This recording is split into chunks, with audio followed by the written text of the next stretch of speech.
So the wall repair putty has dried, and you can see there are a few lumpy bits, so very easily we can just very easily and carefully sand some of that down.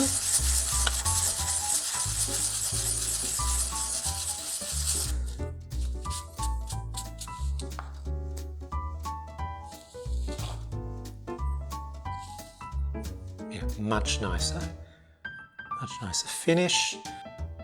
Okay, so it did not take long to just sand it all down, looking very sort of lovely now. It doesn't have to be perfectly flat. Basically what we want is for it to be flat enough so that the felt will adhere properly. And I bought this this green adhesive felt. It's probably a little bit over 1 millimeter thick. Very nice. I've tested it on the Chessnut board already by placing the piece on top of this, on top of the board, and yes, it gets detected, no problems whatsoever. I did buy also a much thinner felt, so 0.5 millimeter black velvet. Doesn't come in green, does feel very nice, and I thought just in case the gap was too much, I have an option. However, it ended up not being necessary. Okay, let's felt the pieces.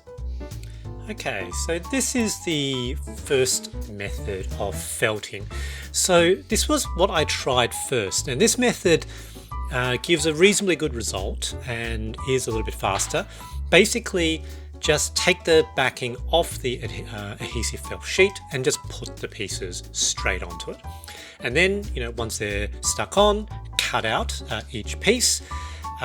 You don't want the adhesive sheet to be sticking up the sides of the piece, so what I've done is just to pull them down a little bit, and using a very sharp, fine pair of scissors. I just so happen to have these sort of leftover scissors. These are actually disposable iris scissors, actually. Basically, trim using the wood as a guide in a diagonal fashion.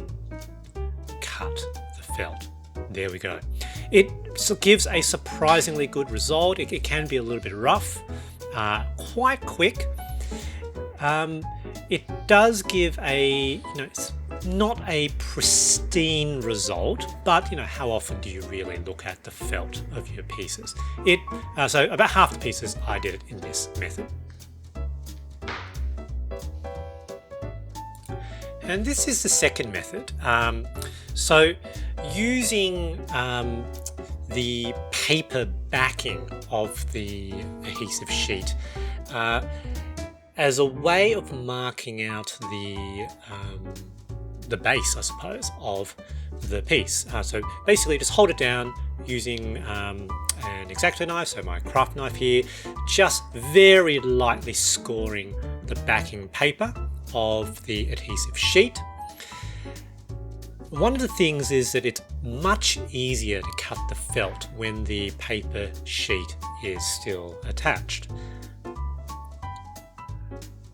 So I'm just using my knife to just mark out with a few little perforations just along the circle. So there we go, you can see.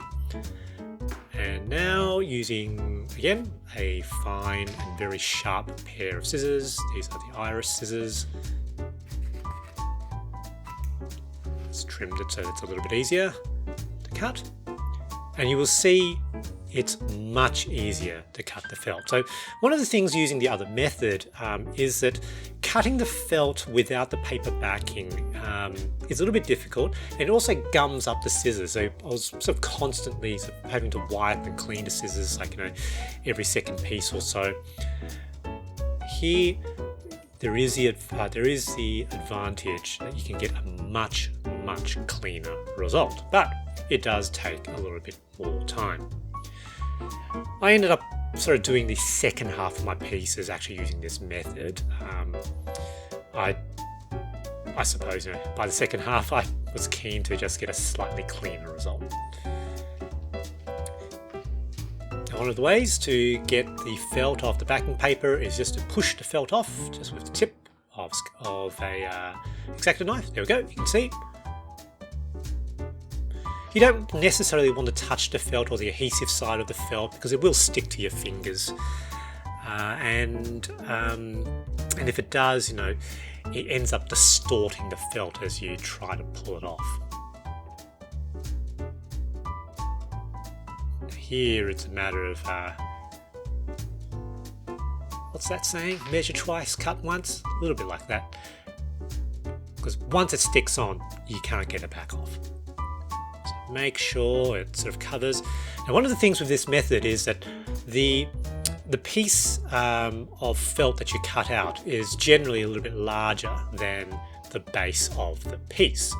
Now that's perfectly fine. You don't want it to be smaller, but when it's a little bit larger, you can use the fine scissors to just trim off a little bit of the overhang, as you can see here. Again, using the wood as your guide, and doing it this way gives a really nice result. It does take a bit more time though, so you know, method 1, method 2, they're both good. You know, your mileage may vary on what you would prefer. Here we are. Yep, very nice. Pushing some of the glue just a little bit out of the way. There we go. You know, press the piece on a hard surface just to make sure that the adhesive puts the felt right up against the base. At this point, I was going to show you the completed pieces on the board, felted, all done, happy days, maybe play a game. However, I hit a pretty big snag. One of the pieces didn't work. Tune in to the next episode to see what happened.